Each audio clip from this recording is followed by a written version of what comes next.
नमस्कार, आप देख रहे हैं न्यूज चक्र। मैं अभिसार शर्मा। प्रधानमंत्री नरेंद्र मोदी ने राष्ट्रपति के अभिभाषण के जवाब में अपनी बात रखी। आज मैं कुछ सवाल आपके सामने रखने वाला हूं प्रधानमंत्री के इस भाषण पर, और साथ ही मैं उनका भाषण भी आपको सुनाऊंगा।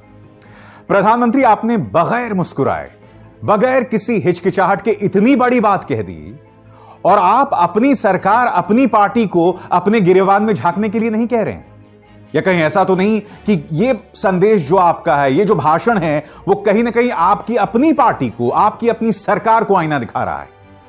आप देश की जनता को आपातकाल की याद दिला रहे थे, और आपने कहा कि उस वक्त मीडिया का क्या हाल था, कोर्ट्स का क्या हाल था। सबसे पहले मैं चाहूंगा कि आप प्रधानमंत्री नरेंद्र मोदी का यह भाषण सुने, उनका यह हिस्सा जरूर सुने, और फिर मैं उसकी चर्चा करने वाला हूं। आपातकाल के उन दिनों को याद कीजिए।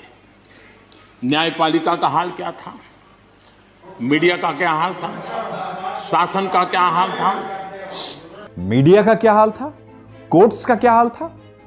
प्रधानमंत्री नरेंद्र मोदी, गोदी मीडिया नाम का जो शब्द है ना, उसका इजाद पिछले 6 से 7 सालों में हुआ है। कृपया यह ना भूलें कि इस वक्त मीडिया की क्या हालात है। आज की तारीख में मुख्य धारा का जो मीडिया है, चाहे वो न्यूज चैनल्स हो या वो अखबार हो, आपसे कोई सवाल नहीं करता, आपकी पॉलिटिकल पार्टी से कोई सवाल नहीं करता। यह मुझे आपको बताने की बिल्कुल भी जरूरत नहीं है कि न्यूज चैनल्स में जो डिबेट्स होते हैं, यहां पर एंकर जो है अमूमन विपक्ष के जो पार्टी का नेता है उससे लड़ रहा होता है।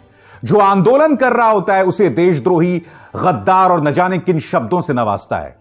मेरे जैसा पत्रकार जब सवाल करता है आपकी सरकार से, तो हमें डिजाइनर पत्रकार, देशद्रोही कहा जाता है। तो मुझे बहुत अटपटी लगी आपकी ये बात कि आपातकाल के अंदर मीडिया की क्या हालत थी। प्रधानमंत्री, बहुत अटपटा लगता है कि आप देश को आपातकाल की याद दिला रहे हैं कि उस वक्त मीडिया और कोर्ट्स की क्या हालत थी। आप मुझे बताइए ना, चाहे रियाना हो या ग्रेटा थनबर्ग है, वो किसानों के मुद्दे में क्यों हस्तक्षेप कर रहे हैं। उन्हें इस बात को लेकर आपत्ति है कि किसानों को प्रदर्शन करने की इजाजत तक नहीं है। जहां वो प्रदर्शन कर रहे हैं, चाहे सिंघू बॉर्डर हो, चाहे टिकरी बॉर्डर हो, शाहजहांपुर हो, इन तमाम जगहों पर इंटरनेट बंद कर दिया गया है। और आप कह रहे हैं कि देश में आपातकाल हुआ करता था। आज तो आपातकाल भी नहीं है, इंटरनेट नहीं है वहां पर। आपकी पुलिस ने देखिए किस तरह से कीले ठोके हुए हैं। जेसीबी की मशीन्स जो हैं सड़कें खोद रही है, और ये देखिए किस तरह के बैरिकेड्स लगाए हुए हैं जहां पर किसान प्रदर्शन कर रहा है। आप मुझे बताइए ना, कौन सा लोकतंत्र देश ऐसा करता है। आप कहते हैं कि हमारे अंदर का लोकतंत्र इतनी आसानी से खत्म नहीं होगा। बिल्कुल नहीं होगा। यही वजह है कि मेरे जैसे पत्रकार आज भी सवाल खड़ा करते हैं। मगर मैं आपसे जानना चाहता हूं प्रधानमंत्री, आप मेरे जैसे पत्रकारों को इंटरव्यू नहीं देते हैं। मेरे जैसे पत्रकारों को आपका बिका हुआ प्रचार तंत्र, वो अमित मालपुआ के जो 2-2 रुपए के गुर्गे हैं, वो लोग बदनाम करते हैं, वो लोग टारगेट करते हैं। आज मैं आपसे सवाल पूछना चाहता हूं, किस बात की हमें आपातकाल की याद दिलाई जा रही है। पिछले 6-7 सालों में क्या हो रहा है, और पिछले 1 या 2 महीनों में किसान आंदोलन में किस तरह से इंटरनेट को खत्म किया गया। आपकी पुलिस ने उनकी पूरी घेरेबंदी कर दी। यह तो एक काली शर्म है हमारे चेहरे पर। कैसे हम भूल सकते हैं। आपने कहा कोर्ट्स, तो जरा इस चेहरे पर गौर कीजिए प्रधानमंत्री नरेंद्र मोदी।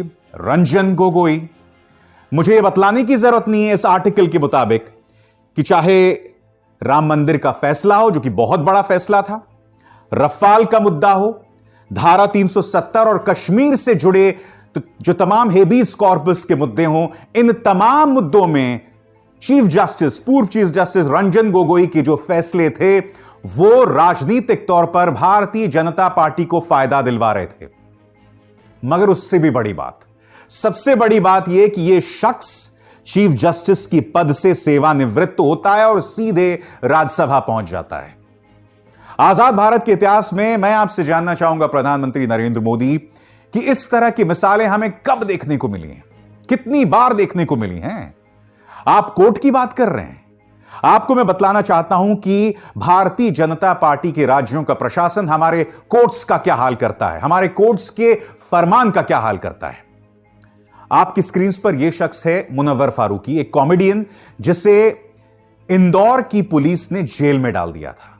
इसका गुनाह क्या था किसी को नहीं मालूम।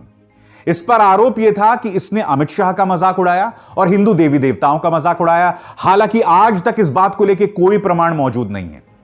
उसके बाद जस्टिस नारिमन, सुप्रीम कोर्ट के जस्टिस नारिमन का फैसला आता है। मगर क्या आप जानते हैं कि इंदौर का जो जेल सुपरिंटेंडेंट है, उसने लगभग तैयारी कर दी थी मुनव्वर फारूकी को उत्तर प्रदेश के हवाले करने की, ताकि उत्तर प्रदेश पुलिस उसकी जांच करे। जबकि आप जानते हैं सुप्रीम कोर्ट ने फैसला किया था कि मुनव्वर फारूकी को 1 मिनट और जेल में नहीं रखा जा सकता, क्योंकि पुलिस ने जितने भी नियम कानून थे सबकी धज्जियां उड़ा दी थी।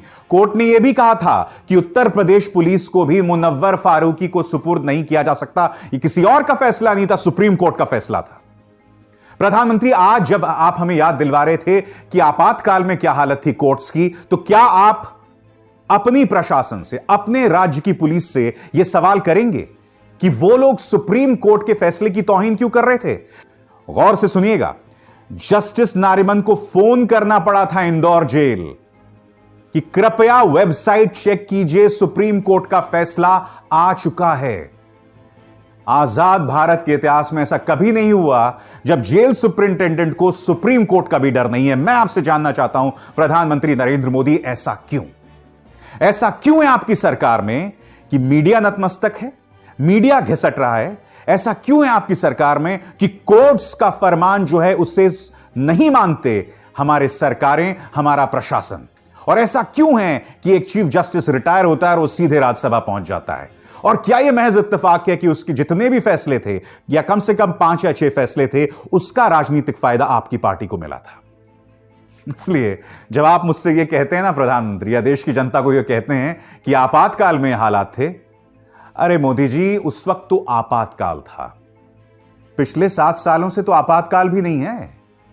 मगर मीडिया की क्या हालत है, संस्थाओं की क्या हालत है, अदालतों की क्या हालत है, यह बात आपसे भी कहां छिपी है? प्रधानमंत्री नरेंद्र मोदी ने किसानों की भी बात की, उसकी बात मैं थोड़ी देर बात करूंगा। मगर उससे पहले उन्होंने यह बात कही, और जिस तरह से राजनाथ सिंह ने कहा था कि सिखों के राष्ट्रवाद पर सवाल नहीं किया जा सकता, आज प्रधानमंत्री नरेंद्र मोदी ने भी कहा कि सिखों के बारे में लोग जो अनाप शनाप बातें कहती हैं, ऐसा नहीं कहा जा सकता। यह देश हर सिख पर गर्व करता है। जो भाषा उनके लिए कुछ लोग बोलते हैं, यह ठीक नहीं है। पहले मैं चाहता हूं प्रधानमंत्री ने जो खूबसूरत बात कही वो आप सुने।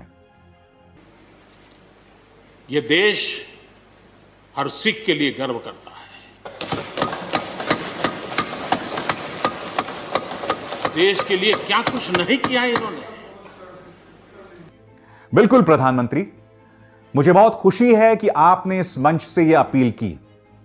मगर मैं अब आपसे पूछना चाहता हूं, फिर ऐसा क्यों है कि आपका प्रचार तंत्र लगातार, आपका भारतीय जनता पार्टी का आईटी सेल लगातार उन किसानों को खालिस्तानी बता रहा है, उन्हें बदनाम कर रहा है? चलिए मान लिया बीजेपी आईटी सेल के गुर्गे तो 2-2 रुपए प्रति ट्वीट में बिक जाते हैं, उनकी कोई औकात नहीं, उन्हें भूल जाता हूं मैं। आपकी अपनी सरकार ने सुप्रीम कोर्ट में कहा था, आपके अपने नुमाइंदे ने सुप्रीम कोर्ट में क्या कहा था, आपको याद दिलाऊं मैं? आपके अपने जो नुमाइंदे थे उन्होंने कहा था कि इस आंदोलन में खालिस्तान का प्रवेश हो गया है, और इंटेलिजेंस ब्यूरो की तथ्यों के आधार पर हम एक एफिडेविट सुप्रीम कोर्ट में दाखिल करेंगे। जब यह मामला चीफ जस्टिस बोबडे के सामने था, मुझे बताइए ना मोदी जी, आपकी सरकार ने कहा था या नहीं कहा था? इसलिए जब आप मुझसे यह कहते हैं कि सिखों पर सवाल नहीं खड़े किए जा सकते, तो प्रधानमंत्री, मुझे आपकी यह बात पूरी तरह से बेमानी लगती है। पूरी तरह से बेमानी लगती है जब आप ये कहते हैं कि सिखों पर सवाल नहीं खड़े किए जा सकते। आपकी सरकार हो, आपका प्रचार तंत्र हो, आपके समर्थक हो, वो लगातार किसानों को खालिस्तानी बता रहे हैं, उन सिखों पे सवाल उठा रहे हैं, और बार बार यह प्रश्न किया जा रहा है कि कृपया 1993 से पहले जो हालात हैं, बीजेपी हमें उसके तरफ न ढकेले, जब इस देश में जो खालिस्तानी आतंकवाद था वो चरम पर था। इसकी चेतावनी में मैंने बार बार अपने शोज में दी है, कृपया यह ना करें।